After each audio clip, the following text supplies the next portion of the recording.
Hey folks, welcome back to our Dice Tower preview. I'm Mark, and today we're taking a look at Tsuro Phoenix Rising. Tsuro Phoenix Rising is brought to you by Calliope Games. It's for 2 to 8 players, ages 8 and up, and games range anywhere from 20 to 60 minutes. Long ago, a vengeful god stole the stars from the heavens. Now, in order to illuminate the night, the people of the world gathered together to release paper lanterns into the heavens. This act of hope summoned some magical phoenixes who would soar the skies and collect these lanterns and in their wake leave stars. Now the cleverest of these phoenixes was able to collect 7 stars and create a new constellation, thus returning balance to the world of Tsuro. So your goal in Tsuro Phoenix Rising is to guide your phoenix across the sky, racing to each of the different lanterns, trying to achieve those star tokens, and being the first to complete a constellation of 7, or be the last phoenix standing. Now the first thing you're going to notice with this version of Tsuro is that there are trays. These trays combine and fit together to create a 6x6 grid which will hold your tiles in place. I really like this enhancement to Tsuro.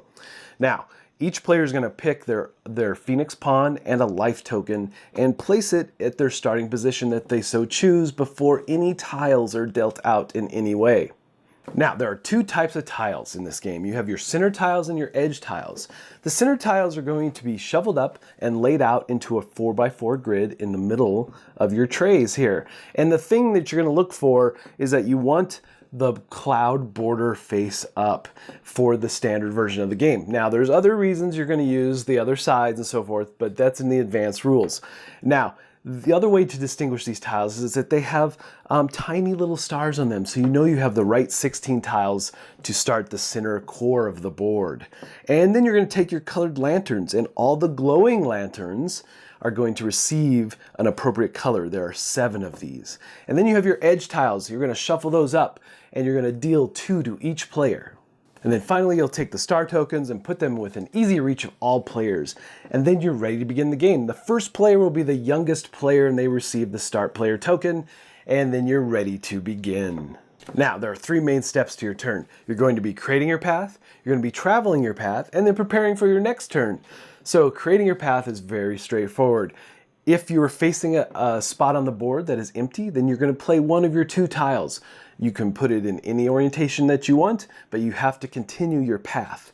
Unless it's the start of the game, and then you can pick any of the paths you wish to start on. And then the other tile is placed to the bottom of the edge deck.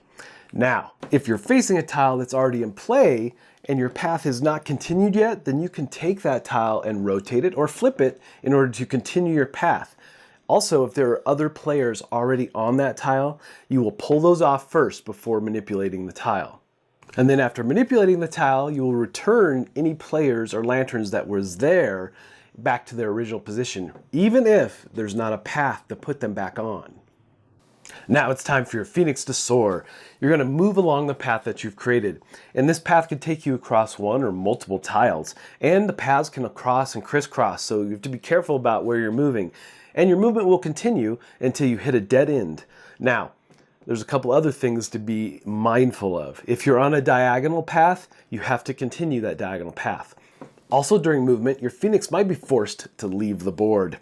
This can happen in a couple different ways. You can get stuck in an infinite loop, or you can just run off the edge of the board, or you might collide with another Phoenix.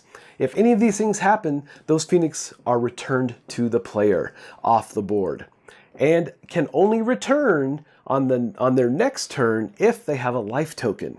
However, the rest of your turn is carried out as normal. Now, what about these lanterns and stars? As you move along your path, every tile that has a lantern in it that you encounter or move through, you have to be moving through these tiles to create a star. You can't end your movement on the tile. So as you move through the tile and leave the tile, it creates a star in your wake.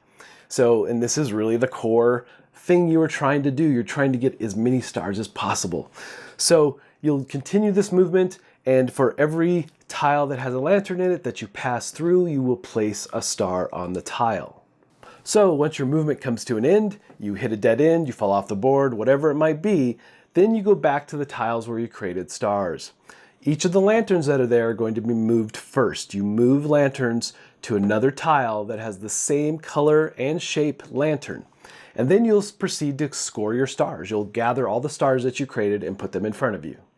After you've completed all your movement, you've created your stars, you've collected your stars, now you check to see if any of the paths that you've added or manipulated caused others to have a continuous path. And if they do, they have to follow those paths potentially off the board or just to another dead end. And along the way, they might be creating their own stars and collecting those.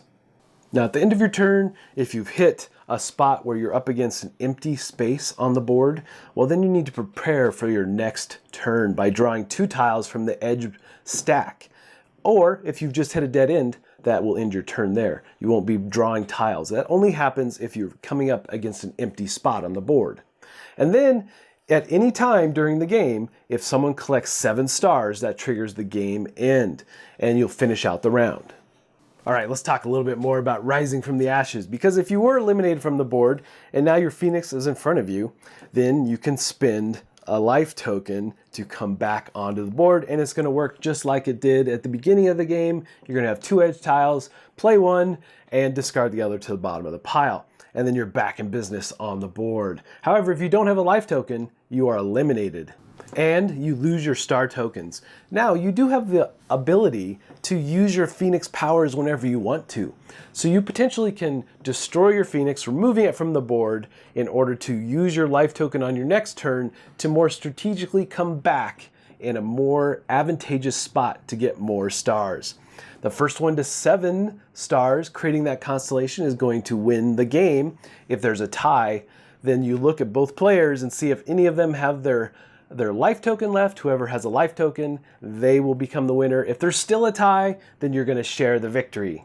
Or alternatively, if you are the last Phoenix standing, you will win the game. All right, folks, just a reminder once again, this has been a Dice Tower paid preview, and everything you've seen here has been in prototype form. So keep a close eye on the campaign for any changes that still may occur. Now, there's a couple things worth mentioning, is that there's some advanced rules, Dangerous Skies, which I really enjoyed because when you're collecting stars and moving lanterns, then tiles are going to flip as well, and causing some really different things to happen by potentially moving others in directions they didn't really want to go. So I find that was a really fun element. And then there's some different things how some of the infinite loops work. You can use those to your advantage, things like that. So it's definitely worth checking out. And if you're a fan of Tsuro, this is definitely a really fresh version of it, creating new pathways, so to say. I really enjoyed it.